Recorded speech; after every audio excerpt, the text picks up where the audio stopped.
हिंदुस्तान के हर एक क्षेत्र में इसी तरह की परिस्थिति बनी है और हर एक क्षेत्र में भारत सरकार ने ओजीएल के नाम पर, ओपन जर्नल लाइसेंस की पॉलिसी के नाम पर इस तरह से विदेशी सामानों को बेचने की खुली छूट दी है। अभी तक हमारे देश में क्या हो रहा था कि जो वस्तुओं का विनिमय है या वस्तुओं का व्यापार है, उसमें भारत सरकार ने विदेशी कंपनियों को बुलाना शुरू किया था पिछले 7-8 वर्षों में उदारीकरण के नाम पर।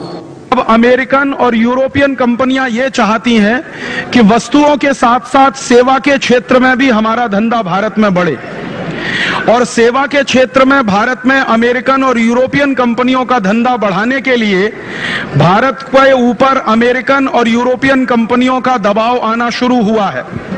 और आप जानते हैं कि भारत सरकार के ऊपर इसी तरह का दबाव 1994 के साल में आया था, जब भारत सरकार ने गेट करार पर हस्ताक्षर किए थे, WTO के प्रस्ताव को स्वीकृति दी थी।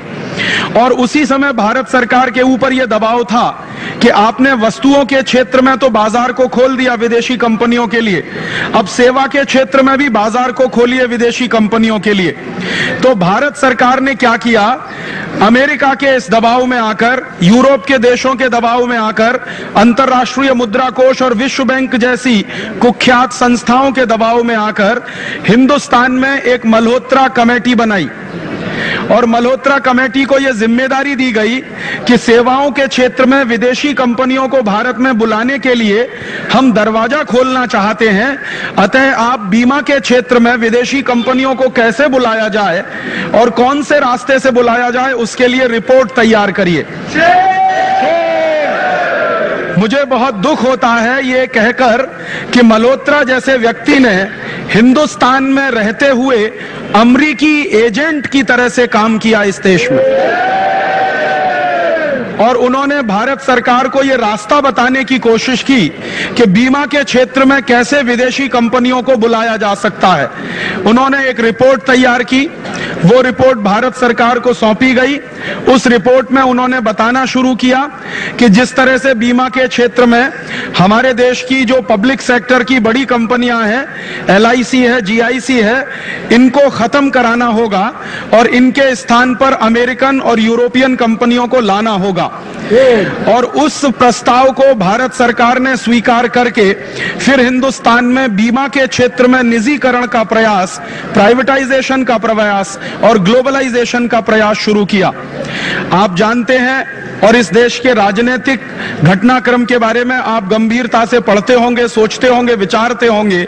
हमारे देश की एक सरकार ने इस पर बहुत ही गंभीरता से काम किया कि बीमा के क्षेत्र में विदेशी कंपनियों को कैसे बुलाया जाए और बीमा के क्षेत्र में विदेशी पूंजी निवेश की छूट कैसे दी जाए।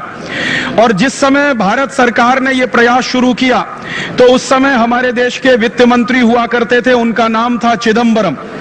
चिदम्बरम जैसे लोग जब वित्त मंत्री बनते हैं हिंदुस्तान में तो उनसे यही उम्मीद हो सकती है जो वो करते रहे। मैं आपको एक सच्ची घटना बताता हूं और मुझे बहुत दुख होता है कि किस तरह के लोग इस देश में वित्त मंत्री बनते हैं। एक बार चिदम्बरम वित्त मंत्री होते हुए लंदन गए और लंदन में जाकर उन्होंने लंदन के कुछ बड़े बड़े पूंजीपतियों के सामने एक भाषण दिया, और उस भाषण में चिदम्बरम महोदय ने लंदन के पूंजीपतियों को कहा कि आज से कई वर्ष पहले हमने ईस्ट इंडिया कंपनी को भारत में बुलाया था और ईस्ट इंडिया कंपनी ने हिंदुस्तान को लूटा था और 200 वर्षों के लिए हिंदुस्तान को गुलाम बनाया था।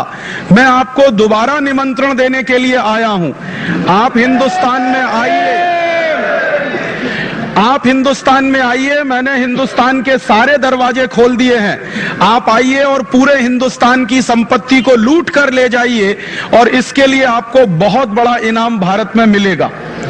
मुझे शर्म आती है कि ऐसे चिदम्बरम नाम के लोग इस देश में वित्त मंत्री बन सकते हैं, और उन्होंने अपनी पूरी की पूरी वफादारी अमेरिकन और यूरोपियन पूंजीपतियों के साथ निभाते हुए हिंदुस्तान में विदेशी बीमा कंपनियों को बुलाने का रास्ता बनाने का प्रयास किया और उसका एक बिल तैयार करके उन्होंने संसद में पेश करने के लिए तैयारी की। उस समय बहुत अच्छा हुआ कि हिंदुस्तान की जो विपक्षी पार्टियां थी उन्होंने उस विधेयक को पारित नहीं होने देने की कसम खाई थी और विपक्षी पार्टियों ने एकजुट होकर उस विधेयक को सरकार के किसी भी ताकत से पारित नहीं होने देंगे ऐसा संकल्प किया, नतीजा ये हुआ कि भारत सरकार को विधेयक वापस लेना पड़ा। मुझे बहुत खुशी हुई उस दिन, और खुशी इस बात की हुई कि हिंदुस्तान की तमाम राजनीतिक पार्टियों ने अपने बहुत सारे अंतर विरोधों को बाजू में रखकर एक राष्ट्रीय प्रश्न पर समझौता किया और विदेशी बीमा कंपनियों को भारत में रोकने के लिए विधेयक को पारित नहीं होने दिया।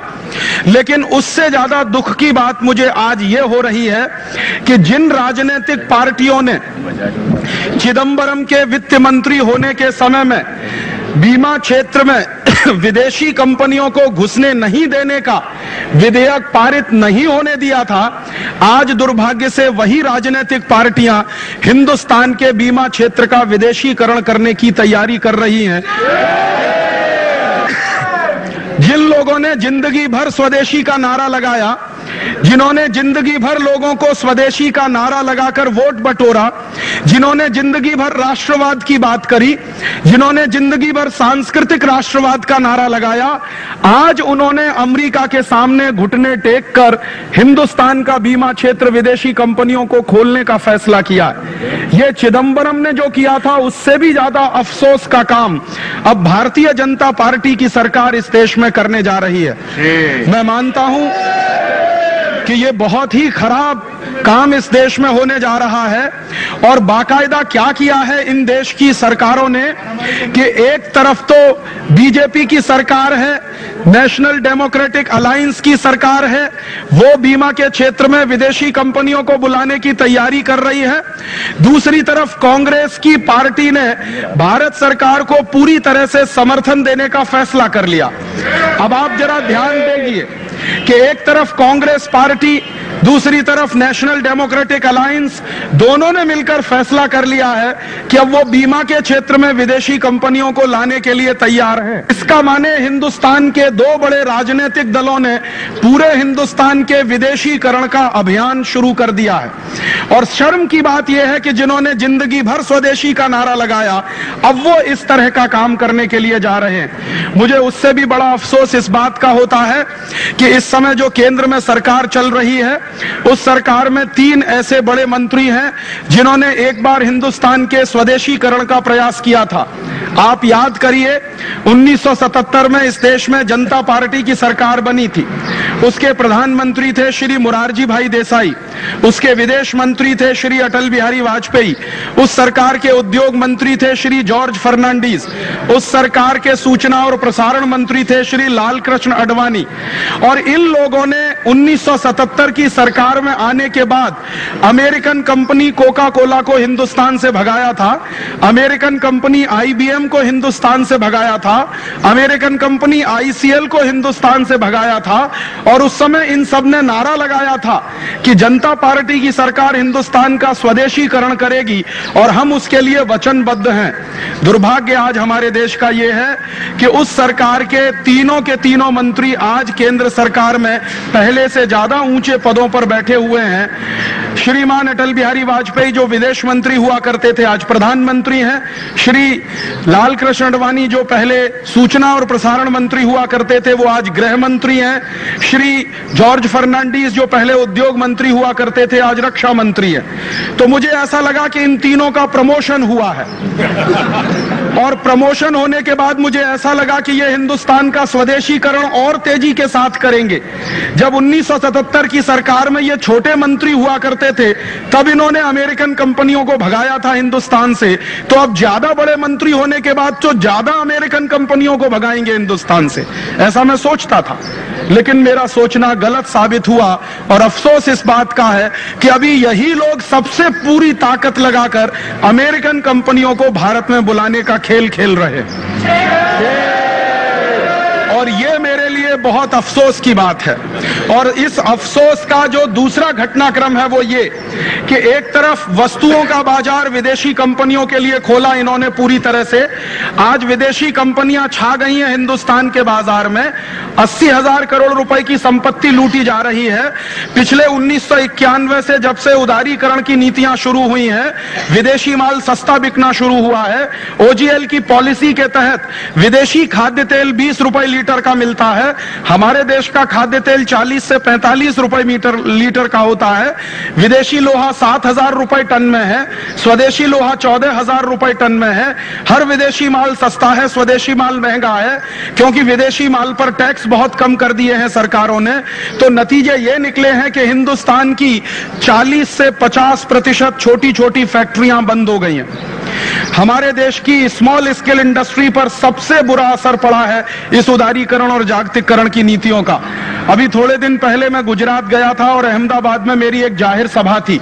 उस सभा को करने के बाद गुजरात प्रदेश सरकार के एक माननीय मंत्री जी से मेरी मुलाकात हुई और उन्होंने कहा कि राजीव भाई, आप बिल्कुल सच बोलते हैं। 1991 से जब से विदेशी माल सस्ता बिकना शुरू हुआ, गुजरात सरकार ने अभी एक कमीशन बनाया था। उस कमीशन ने रिपोर्ट दिया है कि 50% गुजरात के छोटे उद्योग बंद हो चुके हैं। वापी में 3,000 से ज्यादा फैक्ट्रियां बंद पड़ी हैं। वापी के अलावा अहमदाबाद में 50 से 55% फैक्ट्रियां बंद हो गई हैं। सौराष्ट्र में 55 से 60% फैक्ट्रियां बंद हुई हैं। अभी 2 दिन पहले मैंने देखा कि महाराष्ट्र के मुख्यमंत्री का बयान था कि विदेशीकरण के चलते, उदारीकरण के चलते इस महाराष्ट्र की 50 से 60% इंडस्ट्रीज बंद हुई हैं। केंद्र सरकार खुद मानती है कि जब से विदेशी कंपनियों का माल ज्यादा बिकना शुरू हुआ, हिंदुस्तान के 3 लाख उद्योग पूरे देश में बंद हुए हैं और 8 करोड़ से ज्यादा मजदूर बेकार हुए हैं। तो अभी तक तो हमारे देश में उद्योग के क्षेत्र में, वस्तुओं के क्षेत्र में विदेशी कंपनियां आई, तब हिंदुस्तान के 3 लाख उद्योग बंद हो गए, 8 करोड़ मजदूर बेकार हो गए। अब आप जरा कल्पना करिए कि अगर बीमा के क्षेत्र में, बैंकिंग के क्षेत्र में, स्वास्थ्य के क्षेत्र में, शिक्षा के क्षेत्र में, माने हमारे देश के पूरे सर्विस के सेक्टर में अगर विदेशी कंपनियां इसी तरह से घुसती चली गई, तब इस देश में बेरोजगारी का क्या होगा और तब इस देश में पैसे के बाहर जाने का रेशियो क्या होगा।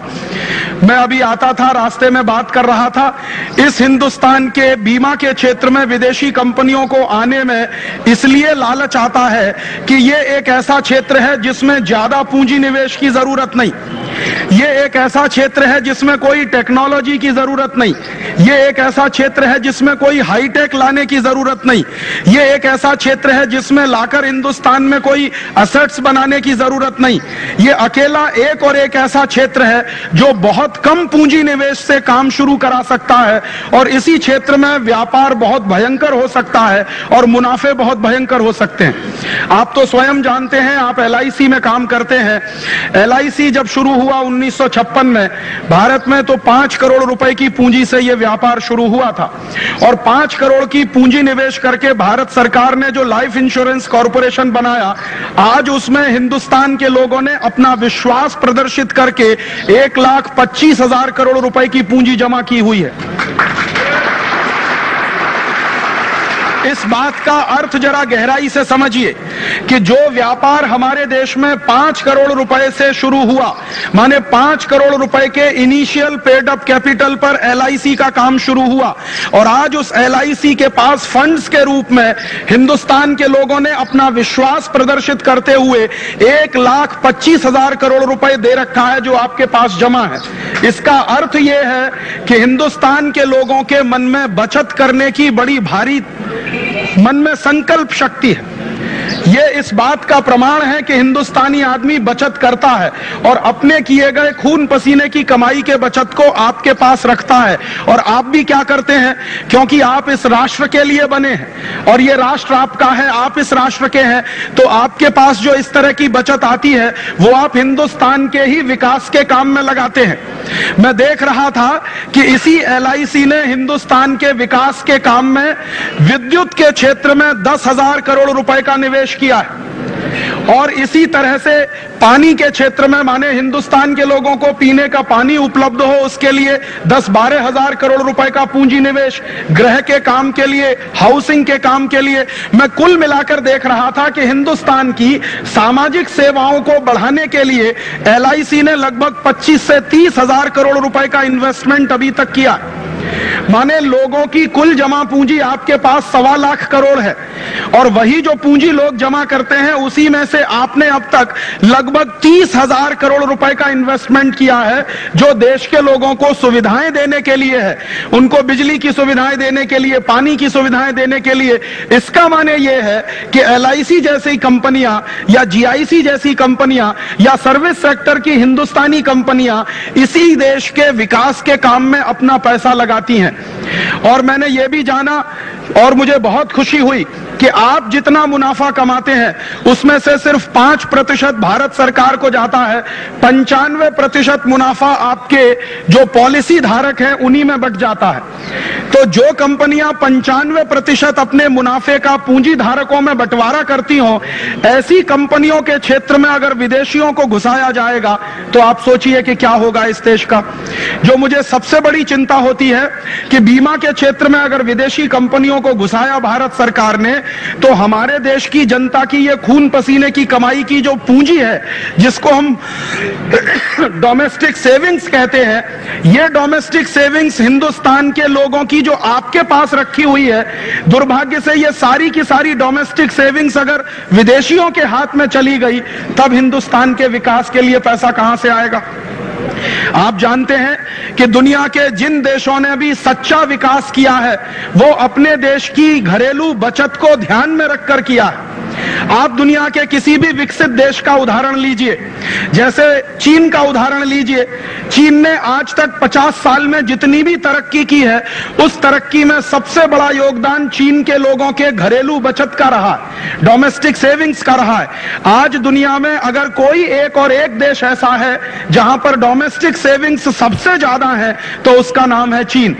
चीन का एक साल का जो सारा का सारा GDP होता है, जो ग्रॉस डोमेस्टिक प्रोडक्ट का सारा उनका वैल्यू होता है, उसका 36% वहां सेविंग्स होती हैं। तो चूंकि उन्होंने अपने जो उत्पादन हो रहा है पूरे राष्ट्र में चीन के, वहां की उत्पादन के 36% तक के स्तर तक उन्होंने घरेलू बचत बनाई है, और उस बचत ने चीन का विकास करने में महत्वपूर्ण भूमिका निभाई है। तो हम हिंदुस्तानी लोगों को यह बात गंभीरता से समझनी चाहिए कि कल को हमें भी अगर स्वावलंबी विकास करना हो, स्वदेशी आधारित विकास करना हो, तो यही घरेलू बचत है जो हमारे देश के काम में आ सकती है। कोई विदेशी कंपनी हमारा विकास करने के लिए नहीं आ सकती। हम हमारी पूंजी से ही अपने देश का विकास कर सकते हैं। आप जान लीजिए, दुनिया भर का नियम है कि आपका घर बनाने के लिए कोई विदेशी नहीं आएगा। आपको अपना घर बनाना है तो अपने अभिक्रम से, अपनी ताकत से बनाना होगा। ये विदेशी कंपनियां जो आएंगी वो भारत का विकास करने के लिए नहीं आएंगी। ये विदेशी कंपनियां आएंगी वो भारत से संपत्ति लूट कर ले जाने के लिए आएंगी। वो भारत का विकास करने नहीं आएंगे, वो अपना विकास करने के लिए इस देश में आएंगे। और उनको दिखाई दे रहा है कि यह बीमा का क्षेत्र इतना लाभ देने वाला क्षेत्र है कि बहुत कम पूंजी निवेश पर इसमें इतना भयंकर मुनाफा हो सकता है। आज LIC का कुल मुनाफा साल का 30-35 हजार करोड़ रुपए के आसपास है। तो अमेरिकन कंपनियों को यह दिखाई दे रहा है कि 5 करोड़ रुपए के पूंजी निवेश से LIC नाम की कंपनी हिंदुस्तान में 40 साल के अंदर अगर 30-35 हजार करोड़ रुपए का कुल मुनाफा कमा सकती है, कुल आय अपनी दिखा सकती है, तो अमेरिकन कंपनियां इस क्षेत्र में अगर घुस गई तो कितने हजार करोड़ रुपए का मुनाफा उनको हो सकता है। इस दृष्टि से अमेरिकन और यूरोपियन कंपनियां हिंदुस्तान में घुसना चाहती हैं। और दुख मुझे इस बात का है कि हमारे ही देश के नेता उनको इस काम में मदद कर रहे हैं और हिंदुस्तान में घुसाने के लिए रास्ता बनाने जा रहे हैं, और संसद में एक ऐसा विधेयक लेने जा रहे हैं जो विधेयक के आधार पर हिंदुस्तान में विदेशी बीमा कंपनियों के लिए रास्ता खुलेगा और विदेशी लूट का एक नया अध्याय इस देश में और बड़े पैमाने पर शुरू हो जाएगा। इसलिए यह गंभीर बात है हम सबको सोचने के लिए। और मुझे यह लगता है कि आज हमने अगर पूरी ताकत लगाकर इस तरह की चीजों को नहीं रोका तो कल जानते हैं क्या होगा। आज वो बीमा के क्षेत्र में घुस रहे हैं, कल बैंकों के क्षेत्र में घुसेंगे, फिर शिक्षा के क्षेत्र में घुसेंगे, फिर स्वास्थ्य के क्षेत्र में घुसेंगे, फिर दुकानदारी के क्षेत्र में भी घुस जाएंगे, फिर छोटी मोटी जितनी सेवाएं हिंदुस्तान में हैं, सब में विदेशी घुस जाएंगे। एक तरफ तो पूंजी के क्षेत्र में घुस चुके हैं, वो शेयर बाजार में तो घुस ही चुके हैं विदेशी, अब सेवा के क्षेत्र में घुसने की तैयारी है, वस्तुओं के क्षेत्र में सरकार उनको घुसा ही रही है। और मुझे जो दुख होता है ये जानते हुए कि अगर ये सारे के सारे क्षेत्र विदेशियों के हाथ में ही चले जाएंगे तो हम हिंदुस्तानियों को फिर क्या करने के लिए बचेगा। ये हम सबके लिए एक गंभीर प्रश्न है और ये हमारे अस्तित्व से जुड़ा हुआ प्रश्न है, ये हमारे हिंदुस्तान के अस्तित्व से जुड़ा हुआ प्रश्न है, राष्ट्र की अस्मिता के साथ जुड़ा हुआ सवाल है, राष्ट्र की आर्थिक आजादी के साथ जुड़ा हुआ सवाल है, राष्ट्र की संप्रभुता के साथ जुड़ा हुआ सवाल है। मैं बहुत बार इन नेताओं से मिलता रहता हूं और कभी कभी मैं इनसे पूछता हूं कि आप जब कुर्सी पर नहीं होते हैं तब बड़ी बड़ी बातें करते हैं और कुर्सी पर बैठते ही आपकी हवा क्यों निकल जाती है, आप ये उल्टे काम करना क्यों शुरू करते हैं। तो अक्सर ये नेता आप मुझको क्या जवाब देते हैं, वो कहते राजीव भाई आप तो जानते ही हैं कि पुरानी सरकारों ने बहुत सारे समझौते कर रखे हैं, 1994 की सरकार ने गेट करार का समझौता कर दिया, अब हमारी मजबूरी ये है कि हमें वही समझौता हिंदुस्तान में आगे बढ़ाना है। और मैं फिर उनको एक सवाल और पूछता हूं कि अच्छा अगर यही बात है कि पुरानी सरकार ने एक समझौता किया जिसका नाम गेट करार का समझौता या डंकल प्रस्ताव या WTO का एग्रीमेंट, और हम मानते हैं कि वो गलत समझौता था और आप भी उसी गलत समझौते को आगे बढ़ा रहे हो, तो आप में और पुरानी सरकार में फर्क क्या? क्या हम आपको इसलिए लेकर आए थे वोट देकर कि आप भी वही गलती करना जो पुरानी सरकार कर रही थी? पुरानी सरकार ने अगर हिंदुस्तान को खड्डे में फेंका तो आप उसको खड्डे से निकाल के खाई में फेंकना चाहते हो। हम एक सरकार लाते हैं, वो गलतियां करती है, उसको हटाते हैं, दूसरी सरकार लाते हैं, अब दूसरी सरकार भी वही गलती करे जो पुरानी सरकार करती है, तो ये सरकार बदलने का नाटक क्यों करते हो? तुम सब मिलकर एक ही खानदान क्यों नहीं बना लेते? हिंदुस्तान के लोगों को क्यों बेवकूफ बनाते हो कि हम अलग खानदान के हैं, हम अलग खानदान के हैं, हमारा चुनाव चिन्ह हाथ का पंजा, हमारा चुनाव चिन्ह कमल का फूल, ये सब एक कर दो। जब पुरानी सरकार की नीतियों को ही तुम्हें चलाना है और नई सरकार कोई नई नीति बनाना ही नहीं चाहती, तो हम तो मानते हैं कि जनता के लिए तो ये सब खानदान एक ही है, इसमें कोई फर्क नहीं है। और अगर आपकी नीतियों में फर्क नहीं है तो जब आप वोट मांगने जाते हो तो क्यों बोलते हो फलानी पार्टी बेकार है, मेरी पार्टी बहुत अच्छी है? कहो कि हम सब पार्टी वाले एक ही थाली के चट्टे बट्टे हैं, जो वो करते हैं वो हम करने वाले हैं। अब आपकी हिम्मत हो तो वोट दीजिए, वरना मत दीजिए। और अगर इस ईमानदारी से वोट मांगोगे तो मैं गारंटी से कह सकता हूं कि अभी तक तो हिंदुस्तान की 50% जनता ही वोट देने जाती है, फिर शायद 5% जनता भी वोट देने नहीं जाएगी। लेकिन ये ऐसा नहीं करते, ये जब चुनाव लड़ते हैं तो बड़े बड़े वायदे करते हैं आपसे और बड़े बड़े सपने दिखाते हैं आपको और ऐसे ऐसे मुद्दे उठाते हैं जिनका मुझसे और आपसे कुछ लेना देना नहीं। पिछला चुनाव हुआ उसमें मुद्दा उठाया स्थिरता का, पिछला चुनाव हुआ उसमें मुद्दा उठाया गुड गवर्नेंस का। मेरे लिए गुड गवर्नेंस का मतलब क्या? मेरे लिए गुड गवर्नेंस का मतलब यह है कि पुरानी सरकार की हुई गलतियों को नई सरकार नहीं करेगी, वही मेरे लिए गुड गवर्नेंस है। अगर पुरानी सरकार ने विदेशी कंपनियों को बुलाकर हिंदुस्तान के बाजार को खोला, हिंदुस्तान के 3 लाख उद्योग उसमें बंद हो गए, 8 करोड़ मजदूर बेकार हो गए, तो गुड गवर्नेंस का मतलब क्या होगा कि नई सरकार आएगी, वो 3 लाख बंद पड़े हुए उद्योगों को नया खुलवाएगी और 8 करोड़ जो बेकार हुए हैं उनको नया काम दिलवाएगी। तब तो मैं समझता हूं कि गुड गवर्नेंस हुई। अब नई सरकार आकर बोलती है कि पुरानी सरकार ने तो 3 लाख उद्योग बंद कराए थे, हम 6 लाख और कराएंगे। तो यह गुड गवर्नेंस हुआ कि बैड गवर्नेंस हुआ? और मुझे तो यही समझ में नहीं आता कि वो 13 महीने सरकार चली और गिर गई तो दुनिया भर में स्थिरता का नारा लगा दिया, अब तुम्हारे पास स्थिर मेजॉरिटी आ गई तो तुम 13 महीने की सरकार ने जितनी विदेशी कंपनियों को बुलाया उससे और ज्यादा आप बुलाना चाहते हो। तो स्थिरता किसके लिए? जनता के लिए कि तुम्हारी कुर्सी के लिए? तो स्थिरता का नारा या गुड गवर्नेंस का नारा जनता के लिए नहीं है। स्थिरता का नारा और गुड गवर्नेंस का नारा उनकी अपनी जो कुरीतियां हैं, जो उन्होंने गलत नीतियां बना रखी हैं, उन्हीं को लगातार आगे बढ़ाने के लिए है। इसका अर्थ बिल्कुल साफ है। इसका अर्थ ये साफ है कि अब हिंदुस्तान की 2 राजनीतिक पार्टियों से तो आप कोई उम्मीद नहीं कर सकते कि वो इस राष्ट्र के हित में कुछ करेंगे। उन्होंने तो गठजोड़ कर लिया है। और गठजोड़ ऐसे विचित्र तरीके से किया है कि अभी थोड़े दिन पहले फिक्की का एक सम्मेलन हुआ था दिल्ली में। उस सम्मेलन में हमारे माननीय प्रधानमंत्री गए और भाषण देकर आए कि मैं उदारीकरण की गति को और तेज करने वाला हूं। दूसरे दिन मैंने देखा कि श्रीमती सोनिया गांधी भी पहुंच गई वहां भाषण देने और उन्होंने कहा कि भारत सरकार जब उदारीकरण की गति को तेज करेगी तो हम पूरा समर्थन सरकार को देने वाले हैं। तो इसका माने अंदर खाने में दोनों की दोस्ती है, बाहर खाने में झगड़ा है।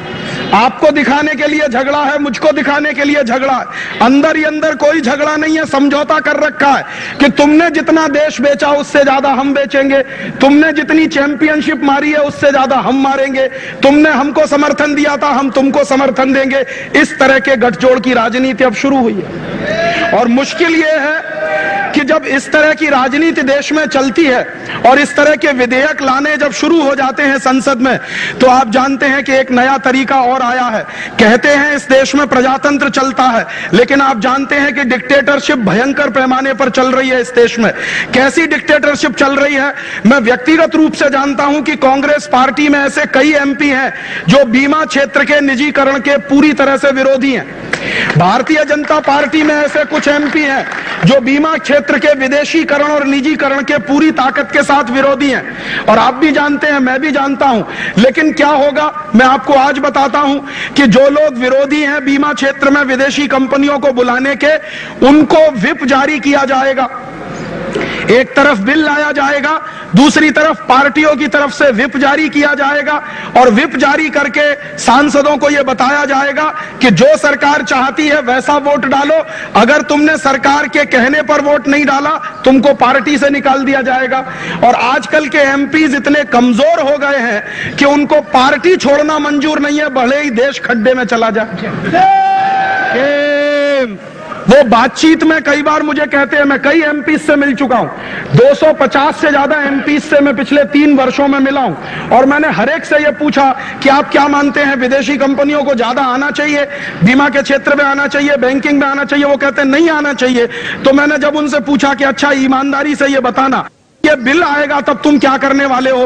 तो उन्होंने कहा राजीव भाई हम तो कुछ नहीं कर सकते, व्हिप आएगा और जो व्हिप कहेगा वही हमें तो करना पड़ेगा।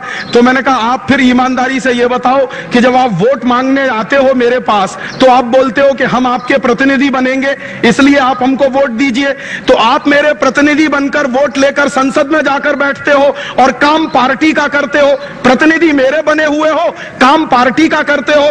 तो तुमसे जैसा बेवकूफी वाला आदमी कौन है? मुझसे वोट मांगा, मैंने तुमको वोट दिया, 6-7 लाख की आबादी का आप रिप्रेजेंटेशन करते हैं, तो आपकी जिम्मेदारी वो 6 लाख वोटर के प्रति है या एक पार्टी के अध्यक्ष के प्रति है? आप बताइए। और अगर आप ईमानदारी से ये कहते हैं कि हमारी प्रतिबद्धता पार्टी के प्रति है, तो फिर आप ये क्यों कहते हैं कि हम आपके प्रतिनिधि हैं? आप मेरे प्रतिनिधि कहां हैं? आप तो पार्टी के प्रतिनिधि हैं। और दुर्भाग्य हम सबका यह है कि ये सारे के सारे एमपीज जब संसद में जाकर बैठते हैं तो इनको जितनी पगार मिलती है वो जनता के प्रतिनिधि के रूप में मिलती है, इनको जितनी सुविधाएं मिलती हैं वो जनता के प्रतिनिधि के रूप में मिलती हैं, इनको जितनी और दूसरी तरह की सेवाएं मिलती हैं वो जनता के प्रतिनिधि के रूप में मिलती है, लेकिन काम ये जनता के प्रतिनिधि के रूप में नहीं करते। दुर्भाग्य मुझे ये कहना पड़ता है कि ये सब सांसद पार्टियों के बंधुआ मजदूर हो गए। बॉन्डेड लेबर होता है ना, वो मालिक की इच्छा के अलावा कुछ नहीं कर सकता, वैसे ही बॉन्डेड लेबर हमारे ये सब सांसद हो गए। एक तरफ मानते हैं सिद्धांत रूप में कि आपकी बात बराबर है, लेकिन संसद के अंदर जब उसके विरुद्ध वोट डालने की बात आती है तो वो कहते हैं कि ये हमारी क्षमता के बाहर है क्योंकि पार्टी का व्हिप जारी हो गया।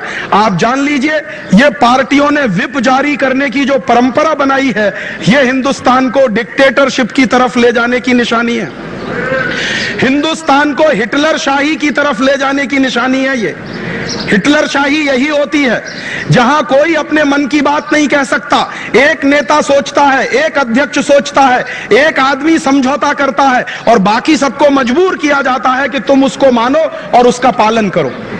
वैसे हिटलरशाही की तरफ यह देश बढ़ रहा है। जैसे जैसे विदेशी पूंजी निवेश बढ़ रहा है, जैसे जैसे विदेशी कंपनियों का प्रवेश बढ़ रहा है, वैसे वैसे हिंदुस्तान अब हिटलरशाही की तरफ बढ़ रहा है। प्रजातांत्रिक देश न रहकर अब ये एक डिक्टेटरशिप वाला देश हो गया है।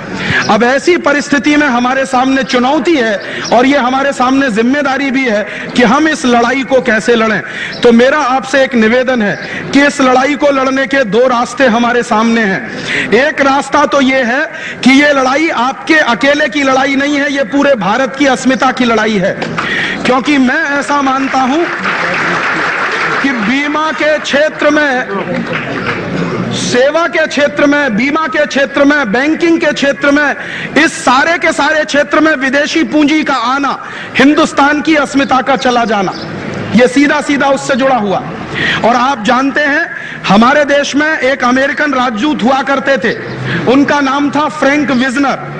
आज तो वो चले गए यहां से, अब दूसरे एक अमेरिकन राजदूत हैं। लेकिन फ्रैंक विजनर ने 1994 के साल में एक बड़ी गंभीर बात कही थी, वो मैं आपको सुनाना चाहता हूं। और उस एक बात को सुनकर आप कल्पना करिए कि अमेरिका की योजना क्या है।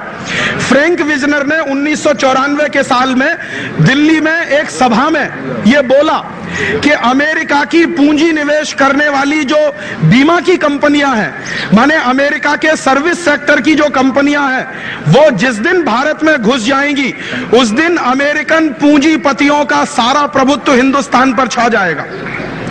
और उसने ये बात बहुत स्पष्टता से कही कि अमेरिकन बीमा कंपनियां, वो चाहे LIC में हो, लाइफ इंश्योरेंस में हो या जनरल इंश्योरेंस में हो, अमेरिका की बीमा कंपनियां अमेरिकन पूंजीवाद का और अमेरिकन साम्राज्यवाद का झंडा उठाने वाली कंपनियां हैं। आप जरा गौर करिए फ्रैंक विजनर के शब्दों को। उसने कहा कि अमेरिका की बीमा कंपनियां अमेरिकन साम्राज्यवाद का झंडा लेकर चलने वाली कंपनियां हैं। और जिस देश में अमेरिका की बीमा कंपनियां या सेवा क्षेत्र की कंपनियां जम जाती हैं, उन्हीं देशों में अमेरिकन साम्राज्यवाद का झंडा गड़ जाता। इसका माने क्या हो रहा है, अब अमेरिकन साम्राज्यवाद का झंडा गाड़ने के लिए हिंदुस्तान की जमीन को खोला जा रहा है। इसलिए ये मैंने कहा आपसे कि ये आपकी अकेले की लड़ाई नहीं है, ये संपूर्ण भारत की अस्मिता की लड़ाई है, हमारी आर्थिक आजादी को बचाने की लड़ाई है, हमारी राष्ट्रीय संप्रभुता को बचाने की लड़ाई है। और अगर ये लड़ाई हिंदुस्तान की अस्मिता की लड़ाई है तो ये आपकी अकेले की नहीं, हिंदुस्तान के करोड़ों लोगों की, प्रजा की जिम्मेदारी है कि वो इस क्षेत्र को बचाने के लिए पूरी ताकत से संघर्ष करें। जिन लोगों ने हमारे LIC या GIC में पूंजी निवेश किया है, आपकी पॉलिसीज खरीदी हैं, जिन लोगों ने 1,25,000 करोड़ रुपए का इन्वेस्टमेंट किया है एक तरह से आपके सेक्टर में, उनकी भी जिम्मेदारी बनती है कि वो इस क्षेत्र को बचाने के लिए संघर्ष करें। तो मुझे ऐसा लगता है कि अब हमें रणनीति दो तरह की बनानी होगी। एक तो रणनीति ये बनानी होगी कि व्यापक समाज के हिस्से को कैसे इस आंदोलन में जोड़ा जाए। हम अकेले इस आंदोलन को नहीं लड़ेंगे, अगर आप अकेले लड़ेंगे तो मुश्किल में फंसेंगे। आपको बाकी सब लोगों को साथ लेकर ये आंदोलन में चलना होगा। बीमा के क्षेत्र के लोगों को शामिल कराना होगा, बैंकों के क्षेत्र के लोगों को शामिल कराना होगा, शिक्षा क्षेत्र के लोगों को इसमें शामिल करना होगा, व्यापार क्षेत्र के लोगों को इसमें शामिल करना होगा, गरीब किसान को इसमें बुलाना होगा, गरीब मजदूर को इसमें शामिल कराना होगा। हिंदुस्तान के करोड़ों करोड़ों के समाज का प्रतिनिधित्व इस आंदोलन में अगर होगा तो निश्चित रूप से हम ये काम कर सकेंगे। और मैं इस खातरी के साथ, इस विश्वास के साथ कह सकता हूं कि हम इसको जीतेंगे। एक दूसरा काम हम और कर सकते हैं और वो काम हमारे आजादी बचाओ आंदोलन ने अपने हाथ में उठाया। इस पूरी लड़ाई में हम आपके साथ कंधे से कंधा मिलाकर लड़ने के लिए तैयार हैं। जब राजीव जी आप आगे बढ़ो, हम तुम्हारे साथ हैं। राजीव जी आप आगे बढ़ो, हम तुम्हारे साथ। राजीव दीक्षित आगे बढ़ो, राजीव दीक्षित आगे बढ़ो, हम तुम्हारे साथ हैं। राजीव दीक्षित आगे बढ़ो, हम तुम्हारे साथ हैं। राजीव जी आप आगे बढ़ो, हम तुम्हारे साथ हैं। एक तो हम अपनी तरफ से आपको वायदा करते हैं कि पूरी तरह से कंधे से कंधा मिलाकर इस लड़ाई में हम आपके साथ हैं। तो आप पूछेंगे हम आपकी क्या मदद कर सकते हैं?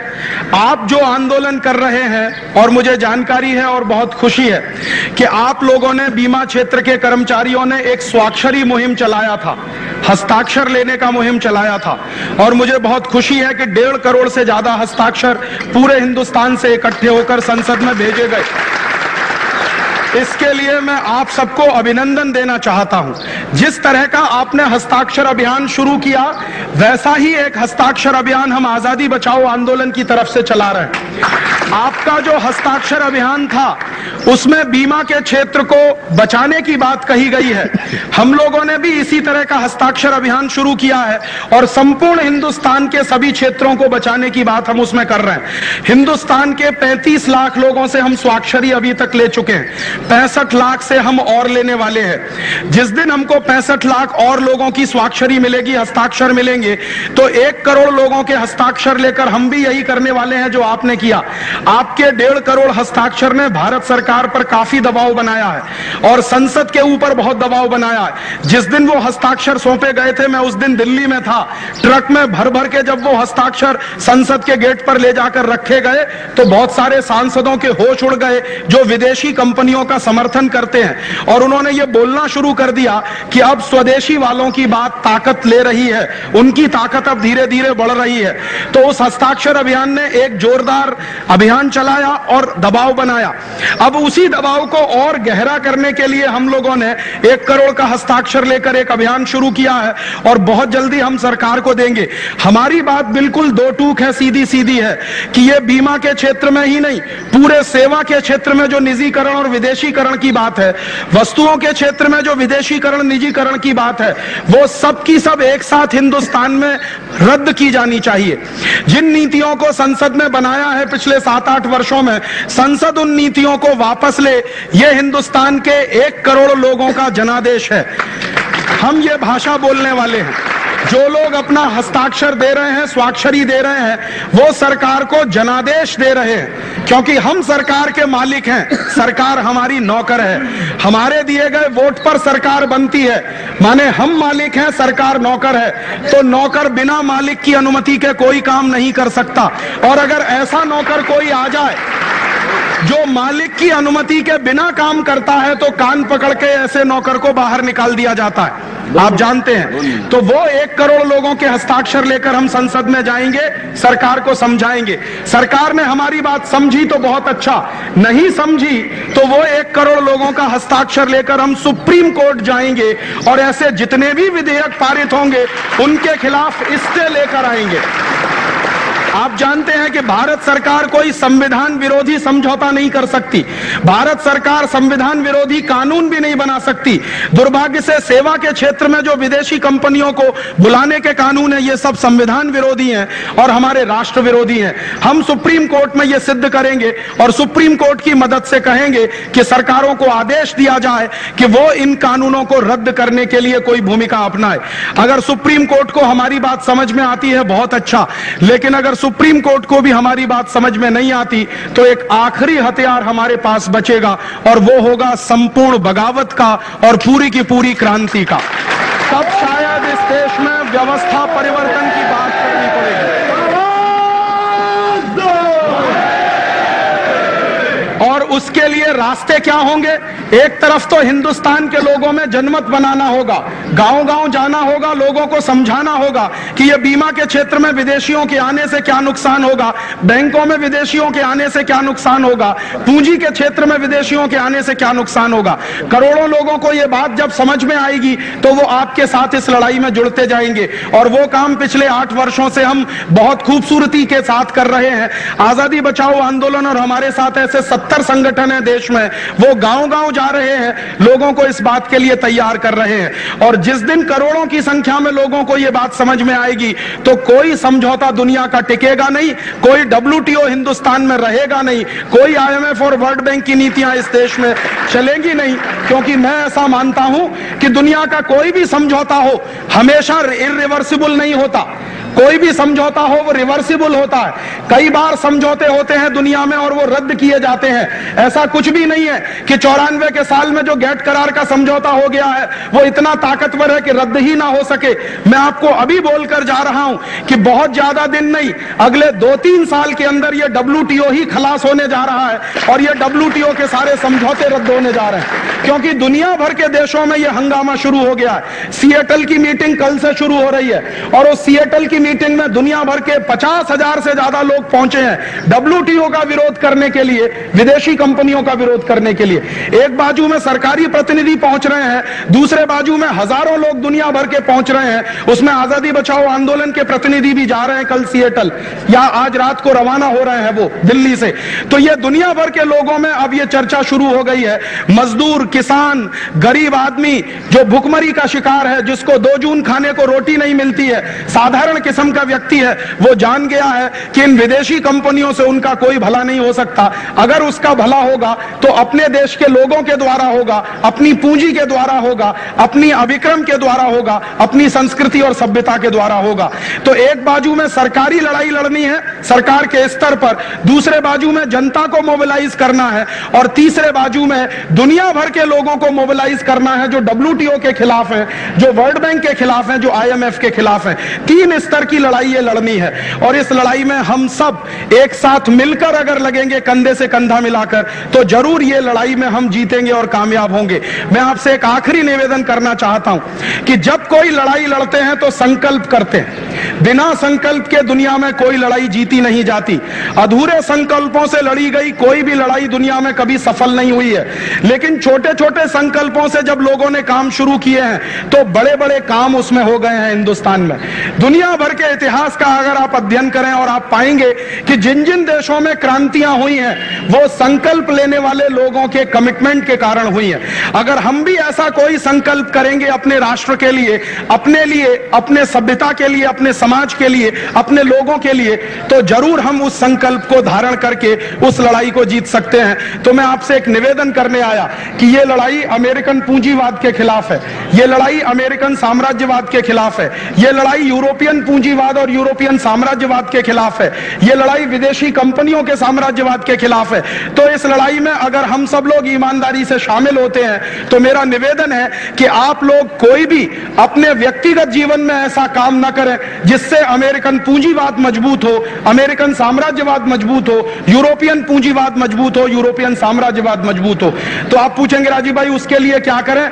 जो अमेरिकन कंपनियां भारत में घुसना चाहती हैं या घुस चुकी हैं और हिंदुस्तान की लूट कर रही हैं, उन सब अमेरिकन और यूरोपियन कंपनियों का पूरी ताकत से बहिष्कार करना होगा। हमें गांव-गांव के लोगों को उसके बहिष्कार के लिए तैयार कराना होगा। तो आप पूछेंगे वो क्या करें? मेरा आपसे निवेदन है कि ये लड़ाई आज से अगर शुरू मानते हैं आप, तो आज से अमेरिकन कंपनियों का सामान खरीदना बंद करिए, यूरोपियन कंपनियों का सामान खरीदना बंद करिए और आप ऐसा संकल्प करिए कि अपने जीवन में कभी भी पेप्सी कोला पिएंगे नहीं, कोका कोला पिएंगे नहीं, थम्स अप पिएंगे नहीं, लिम्का, सिट्रा, मिरिंडा, मैंगो फ्रूटी पिएंगे नहीं, कॉलगेट जैसी कंपनियों का सामान इस्तेमाल करेंगे नहीं, Hindustan Lever, Procter and Gamble जैसी कंपनियों का सामान खरीदेंगे नहीं। इन सारी विदेशी कंपनियों का अगर हम बहिष्कार करेंगे तो सारे देश में बहिष्कार का एक आंदोलन बनेगा। और जानते हैं वो किस दिन आपके काम आएगा? अगर आज आपने विदेशी और अमेरिकन वस्तुओं का बहिष्कार कराया और हिंदुस्तान की जनता इस बहिष्कार के आंदोलन में शामिल हुई, तो कल जब अमेरिकन बीमा कंपनियां भारत में आएंगी तो उन अमेरिकन बीमा कंपनियों का बहिष्कार कराने के लिए हमें पूरी ताकत के साथ जनता के पास जाने का अधिकार होगा। एक साथ ये बहिष्कार का आंदोलन पूरे देश में चलेगा तो जरूर हम इसमें सफल होंगे। ये लड़ाई का आखिरी हिस्सा होगा। मैं आपसे यही निवेदन करने आया था और निवेदन के साथ साथ एक विनम्रता के साथ अनुमान आग्रह करने आया कि आपने ये लड़ाई अगर शुरू की है तो इसको जारी रखिए, किसी भी कदम पर इस लड़ाई को कमजोर मत होने दीजिए। जितना बन सके आप अपनी ताकत और क्षमता से इसको लड़िए। दूसरे लोगों की ताकत और क्षमता आपके साथ इस लड़ाई में शामिल हो, उसके लिए मैं पूरी कोशिश करूंगा और हमारे आंदोलन की तरफ से आप या आपके आंदोलन की तरफ से हम सब एक ही परिवार के लोग हैं, हम सब एक ही समाज के लोग हैं, एक ही तरह से इस राष्ट्र को बचाने की कोशिश में लगे हुए लोग हैं। तो हम सब एक परिवार के लोग मिलकर एक साथ आगे बढ़ेंगे तो जरूर कदम हमारे सफलता की तरफ बढ़ेंगे। हम लड़ेंगे और इस लड़ाई को जीतेंगे। इस संकल्प के साथ आपका बहुत आभार, बहुत धन्यवाद। हम सब हम सब हम सब हम सब